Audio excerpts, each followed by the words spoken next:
Hey folks, how you doing out there? Welcome to another Drink and a Wink Scorztember blended Scotch-o-ramas. I lost track of which numbers I'm on, and we're getting where are we at today? 15th, 16th. What are we at? 15th today.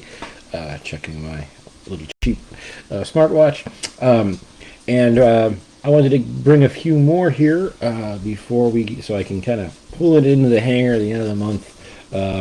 And complete our kind of tour of what we have and enjoy in blended Scotch whiskey. All right. Today we're going to talk about two blended malts. I'm not going to go through that description again. I hope you understand what that is for the 15th time. If you take a number of single malt Scotch whiskeys, all made of wonderfully delicious malted barley, and you blend them together, you have a blended malt. Okay, there is no grain whiskey in either of those types. Again, we call that blended malt, a malt blend. We could also call it the old term vatted. Okay, we're going to talk about two of them, and I thought it would be kind of a fun theme because one of them we've had quite a few times and have given it to people, and just it's a nice little. We've gone through a couple of bottles. Maybe a couple more than a couple, of Monkey Shoulder. And the other one we're going to talk about is one that we are just about finishing here. One of our friends gave me a while back for my birthday, and I decided that when I set a goal, I want to stick to it. Right, Michelle? Yeah. And my goal was to finish this before my next birthday. My next birthday is coming up on the 28th, so I wanted to finish this one off. So this one is called Sheep Dip. So as you can see what we did here, two blended malt Scotch whiskeys that both have weird names involving animals. Huh? How's that for a theme, Michelle? And since I often use blended scotches or blended malt whiskeys actually to make a lot of cocktails, I don't call me cheap, call me frugal, call me a snob. I don't make a lot of Scotch whiskey drinks with single malt scotches unless it's kind of a lower price tag. I buy the single malt scotches because I like the taste of them with nothing in there except maybe a drop of water once in a while. And then by the same token, when you're making a nice Scotch cocktail, maybe the cheapest bottom of the barrel blended Scotch like a Johnny Walker Red Label or even a Dewar's White Label, which I've talked about, maybe isn't your best choice if you want to have a tasty drink. So I use blended malts, and that's probably why we've gone through Monkey Shoulder so much, and Monkey Shoulder is another blended, we've added one that we use for drinks a lot, or for, I don't know, I think probably I've made Scotch drinks with Monkey Shoulder more than any other blended Scotch whiskey. However, Michelle's not a huge fan of Monkey Shoulder. She doesn't hate it, she doesn't love it. So I also made a Rob Roy today with Sheep Dip, which will be interesting, and I'll explain why. If you're wondering about a Rob Roy is just basically a Scotch version of Manhattan. It's very simple. My thing is 2 parts blended Scotch whiskey, or any kind of Scotch whiskey that you want. 1 part, so I usually this one is a 2 ouncer to 1 ounce of sweet vermouth. I use the Cokie because I like expensive Italian pungent vermouth. My trick is to use 1 dash of Angostura bitters and 1 healthy dash of Reagan's orange bitters, and then you can either top it off with a orange twist or like I did today, just some good high quality maraschino cherries. Tasty. Let's talk about the whiskey. I'll talk about Sheep Dip first. Actually, Sheep Dip was kind of new to me, and it's readily available. I saw it actually like 2 facings down from the Monkey Shoulder today at my local Binny's. They've changed the label a little bit. The Sheep Dip is a blended malt Scotch. Says woven from 16 single malt Scotch whiskeys. That's a lot of different single malt Scotch whiskeys. This is imported by Frederick Wilman and Son here. It's distilled and bottled in Scotland for the Spencerfield Spirit Company. Now, I also know that right now, and actually now it's even said, I remember this when we had the box for this, the cardboard box for this. They had more information on there, and they had Richard Patterson's signature on there. Now they have discarded the box, probably for cost reasons, or it can actually be, something trying to keep the idea of good practices in terms of recycling and all that, and expendables or disposables or consumables. That's the word. That's the obables that I was looking for. But it doesn't have the bottle now, and the label has more print on there and Richard Patterson on there. Who is Richard Patterson?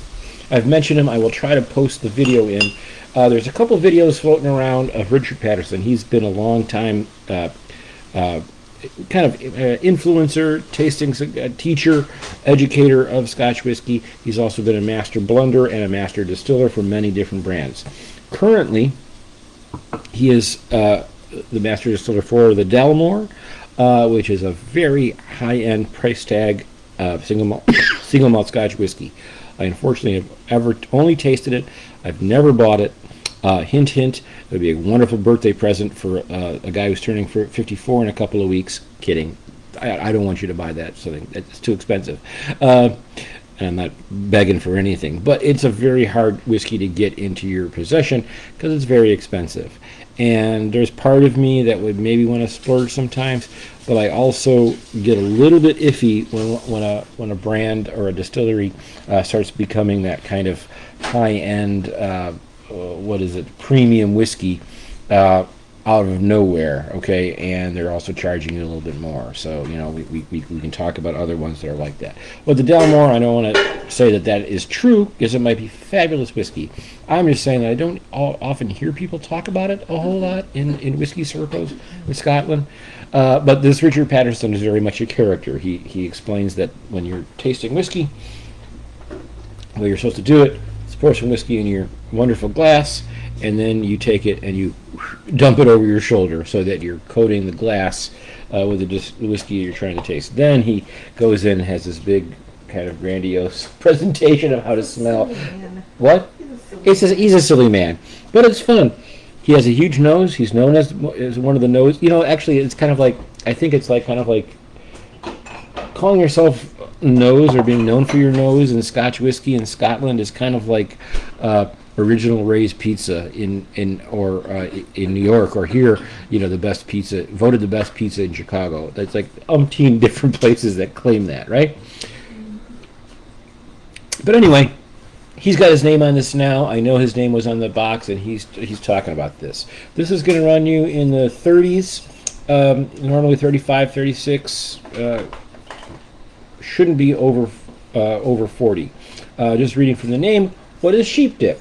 So sheep dip is right here on the label. Our peculiar name comes from a time when farmers hid their homemade whiskey from the nosy excise officers in barrels marked sheep dip. I guess sheep dip is something about there's some kind of bad stuff, some kind of I don't know if it's an infection or something that will grow on sheep, and the sheep dip was kind of an alcoholic product that would, you would put it on your sheep. You would dip your sheep in it. All right, you cheap your dip in it. How do you dip your ship your sheep? That's all, folks. Anyway, that's the story on that. And it says here on the label that it's primarily Highland Scotch in their blends. But he says that there's also some Speyside malts and some smoky Islay malts. And that is the one thing that I know is different here. It is all married together in fresh American oak to produce this exceptional whiskey. The other thing I noticed on new labels of this now, they are actually putting an age statement on that. I kind of get the feeling that this one is kind of trying to compete with this, another one called Copper Dog. There is no age statement on this bottling, so all we know is that it's 3 years old, aged, 3 years of aging, and then we don't know much more. Now they have an age statement on it, which is interesting. What's kind of funny is actually, sometimes you got to check your bottles and see what the shape is, and if this one is empty, you can see that this looks like a very different coloring here. But then when I poured it into the glass, you can see that they are almost the same, although I know which one is which, I think.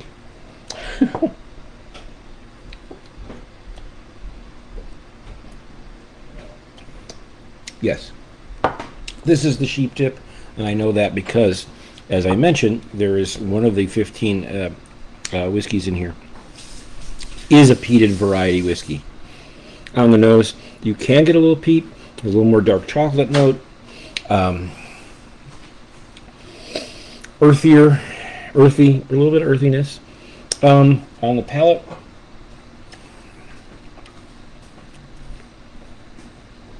a little thinner than I would prefer. The marrying is nice, and I would not describe this as bold.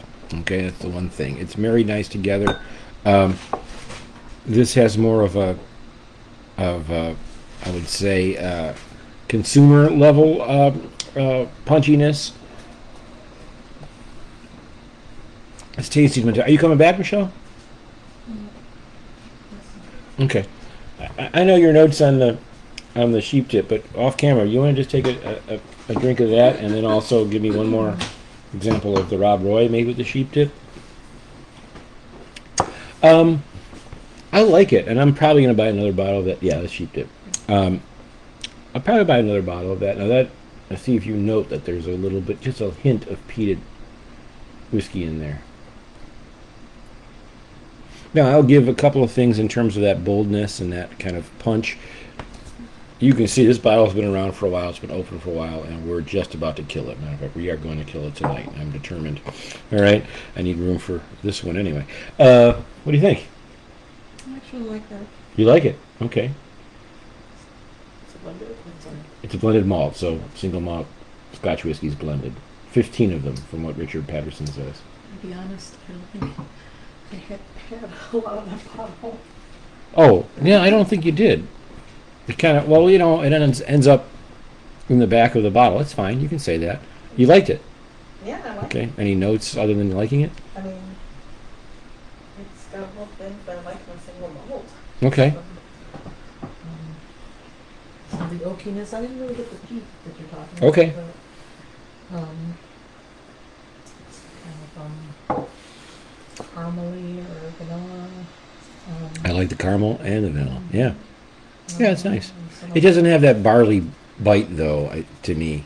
No, You know what I mean? Like that little dry crisp kind of thing. It's all. no, it doesn't have that. You know how like Dewar's 15 kind of has that little bit. Like. So I guess in a way, if this isn't aged more than at this point, it could have been 3 years or now it's 5. Kind of surprised that they're getting that kind of mellow. It's smooth, right? Oh yeah. Yeah. Yeah. Surprise! It was the wrong one. I gave you monkey shoulder. You don't. No, I'm kidding. I'm kidding. No, you're exactly spot on, as usual. She's spot on. When it comes to whiskeys, Michelle's spot on.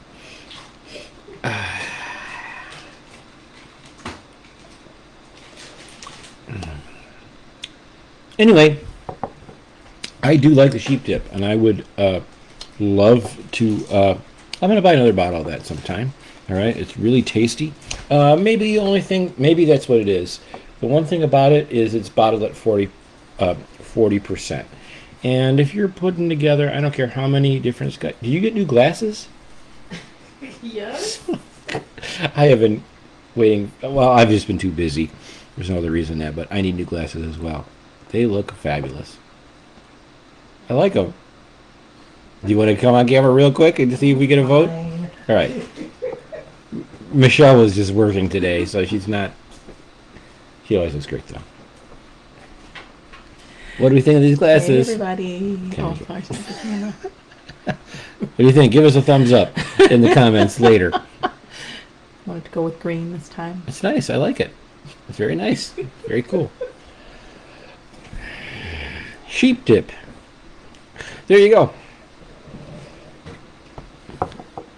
Yeah, I would say that the only thing it would be nice if this is at 40 or 43, which brings us to our next bottle. All right, sheep dip. Like I said, this is nice. This is growing on me, and I will probably get another bottle at times. I maybe will look to see if it comes on sale. That one again, smaller company, smaller parent company, doesn't always come online on sale, but I'll look for it. Now we'll talk about monkey shoulder. So monkey shoulder I know a whole lot about because I was really in it, right? I should say we were really in on the early times with monkey shoulder, right? Like you will see ads sometimes for monkey shoulder, right, on TV because it's owned by William Grant and Sons, is a parent company. We've seen monkey shoulder ads, right? I don't know that one. Okay. You know what? That's one of those you can just say yes, even Okay, though. Yeah. wow, okay. So she really knows her Scotch whiskey, not so much on the ads we've seen on TV. We watched the Emmys yesterday. Adam Scott was robbed. I don't care how good the pit was, and Noah Wiley. Adam Scott was one of the best in Severance. Was one of the best performances. And I'm not biased because he has a connection with the comedy Bang Bang world, but he was robbed. He should have gotten that Oscar. Or, yeah, he was so good he should have gotten an Oscar. I bet an Emmy. EGOT for Adam Scott. I like that. That rhymes. Hashtag what about Adam Scott? Anyway, back to whiskey. Monkey shoulder we've known a lot because we really we've got in so early. I think this is the third different bottle, right? This is a little different from the first one we bought, right? Yeah, it looks a little different. The label has changed. They still have the three monkeys over here, and they have batch 27 on there, and it is selected by our master distiller. And I don't actually know that. I don't know that I know that. Or selected by our malt distiller. I don't know who's doing that. That's interesting. Monkey shoulder used to be a vatted malt of just three distillates. It was Glenfiddich, it was Kinninvie, which you might have not heard of because they do mostly make their product for blends. So you're probably not going to be able to buy a bottle of Kinninvie. What you might find is an independent bottler that bought Kinninvie and then is selling it in a special way.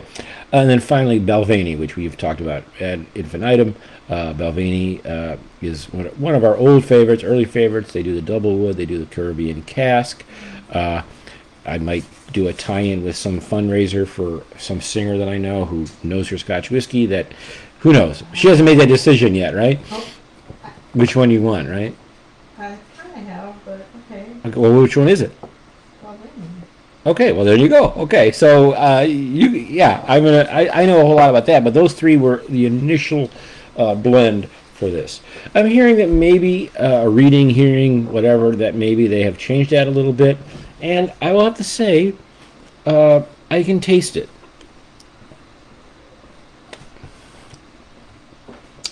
And I'm going to actually, just to make sure, I'm going to dump the rest of this. I'm going to pour myself a new version. Give me 1 second. Let me find something to. Oh, that shot glass would be fine.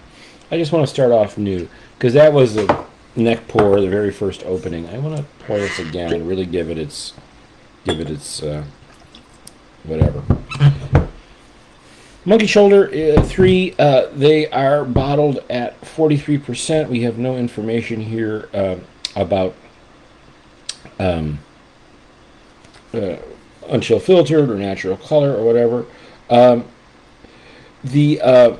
give the information why it's called monkey shoulder. So just like they were talking about some kind of thing from the old days with sheep dip, turning the malt barley by hand is no easy task. Just ask any malt person. Years ago, let's face it, back then it was man. Years ago, some even developed a strain. Years ago, some even distilled. I do voiceovers once in a while. Years ago, some even developed a strain injury from the grueling work, painfully known as monkey shoulder. Thankfully, the condition no longer exists. They also give you a ginger whiskey recipe, which is cool, and we're going to try that. So monkey shoulder is essentially what we're talking about when malt is out on a malt floor, and it needs to be turned because heat is coming up under what would essentially be a really thick screen. Okay, they have to turn the malt, and that big old shovel that they used to use, you'd have to turn and turn and turn and turn, and it was kind of heavy because malted barley is, at the early stages is wet, and you would develop this thing called monkey shoulder. Okay, drummers out there will know it as the you grew up playing drums in the 80s and 90s shoulder, where Steve Smith and Peter Erskine and Dave Weckl and Vinnie Colaiuta and anybody who played traditional grip, Steve Gadd, did I say him already? All played like this, where our right shoulder was up in the air and our left was down. So we're going to call that drummer shoulder. It would be the same shoulder, okay? Luckily, they produce this product so I can take care of drummer shoulder and monkey shoulder at the same time. I re-poured that just to make sure I had the right one. Monkey shoulder is a... do you want to take one more sip of this? You might like this a little more than it used to be. I know you're not in for it for the whole... It's a little more honey... Well, you know what?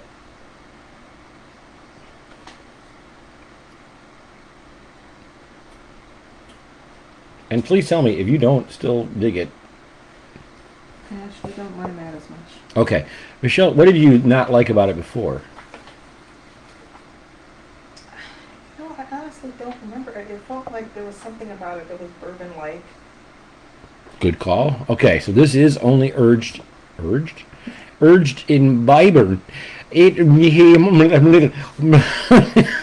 late. It's late. I had a long day. I should wrap it up. It's not from drinking. I know it's been late, but I really wanted to do this today. I used to.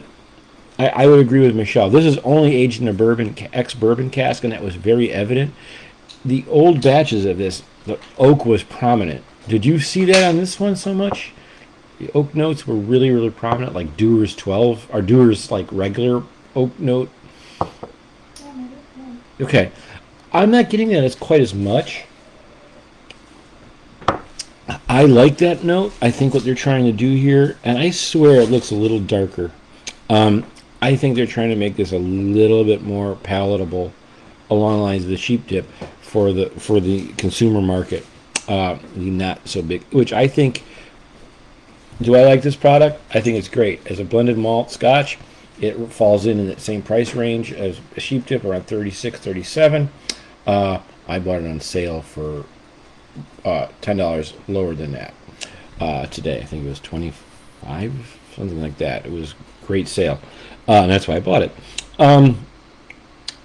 I think it's a little bit of a detriment. It kind of depends on what your tasting is. I prefer anything that goes a little too bold than a little too mellow. That's just the way I like it. Okay, I'd rather have something that punches a little bit and gives me some big flavors. But other people aren't like that, and that's not to say Michelle isn't like that, because she drinks some whiskeys that will just knock your socks off with big bold flavors. I mean, she likes ryes, and that's the one. That's some really punchy ryes. So, our tastes change. I just noticed that this batch tastes a little different from the last bottle I had. I could be totally wrong. It's still very tasty. I'm still going to recommend it as a nice quality vatted malt. I would be interested. What would be interesting is when this first came out. Okay. So now they're claiming that this is good enough to be consumed,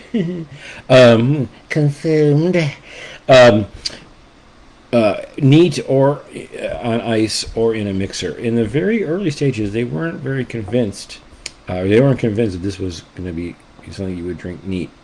I actually posted on a Facebook post just saying that I think that they should maybe consider it, better than what they were kind of punching. And actually they are presenting. They actually wrote me back and it gave me kind of a corporate response, or just a rep response. But I like Monkey Shoulder. You're going to find it everywhere. I think what is saving it here is this, unlike Sheep Dip, is bottled at 43%, and that's keeping it here. Now I'm drinking a little more. I'm going to pour one dash of it, and just see if I can really do a good big snoot and find anything interesting. But if they have changed the different single malt Scotch whiskies here, it just I used to remember this being very straw yellow in color. Maybe just because I'm looking at a new bottle, but I've had a lot of Monkey Shoulder in terms of blended malts and maybe all blended Scotch. I know this one as well as other, and this just isn't the same. And for me, it's not great. The changes. It's okay. I think I gave this a standard, good old 7.9, which would be just below 8, which means it could be a bar staple. It used to be something that I would buy all the time. Actually, it's lost a little step for me, but now that I know that Michelle likes it a little more, maybe it will stick around for a while. We'll get another bottle. Sheep dip actually kind of rose up here a little bit, and like I said, I really like the taste of it. We're about ready to drain this bottle. I'm going to actually just probably finish this off tonight. I'm going to give that one, you know what, I'm going to give it a, I'm going to rate them both. I'm going to take, I remember I rated Sheep Dip a little lower. I'm going to bring this one down to 7.8. I'm going to bring that Sheep Dip up to 7.9. I'm really surprised by that. I like Sheep Dip. I just didn't find it, I found it a little boring. Not boring. That's not the right word. It was very nice. It's one of the best blended scotches out there. But when you're competing with other blended malts, okay, yeah, it seems like this one, maybe Copper Dog is another one that's in this price range. I'm trying to think of any other vatted malts, meaning again blended malt scotch. All malted barley. I can't think of another one in this price range. Copper Dog. Copper Dog is definitely. I don't remember Michelle not liking that. Copper Dog has a weird name. It has kind of an American sounding name, and it is an American style Scotch whiskey. It's very bourbon, ex-bourbon cask forward. Yeah, you know what? I'm just going to rate these the same. It's a push. I think if you are making, the only thing I would suggest is, I can, on this Rob Roy, I can taste a little bit of the smokiness, which is making this Rob Roy very interesting. But if you're looking for a really nice blending scotch for some other kind of drinks, and maybe, like as much as I'm saying, this is, it's lost a little step for me, I would use this for blending in over Dewar's 12, Dewar's White Label, Dewar's 15, Johnny Walker Black, Johnny Walker Red. This one is a great one for that. It's just that I used to like it because it was the one neat whiskey that I kind of was like, oh, hey, wait a minute. That actually has a little bit more. It has had a little more oaky punch, and I'm losing it a little bit. What I will do, because I've had a long day, and I've had a lot of different whiskeys here, what I'll do is I'm going to keep this video up, and in 48 hours I will have another sip of this. Clean glass, nothing else, and I will see if I know you'll be waiting with bated breath, but I will see if I'm still of the same mind set on Monkey Shoulder. What we talked about today was Monkey Shoulder, bottle at 43%. Good stuff. We'll try more. And we talked about Sheep Dip, which now has been raised up to a 5-year-old age statement. I'd love to try that. So I said, well, maybe I'll get another one of these. I probably end up buying another one of these at some point. Sheep Dip. That's the animal. Ooh, that was worse. I've done better sheep impersonations. I'm sorry, I'm very tight. I usually do better animal impersonations, and that's why you're here, right? You want to see Scores that do animal impersonations.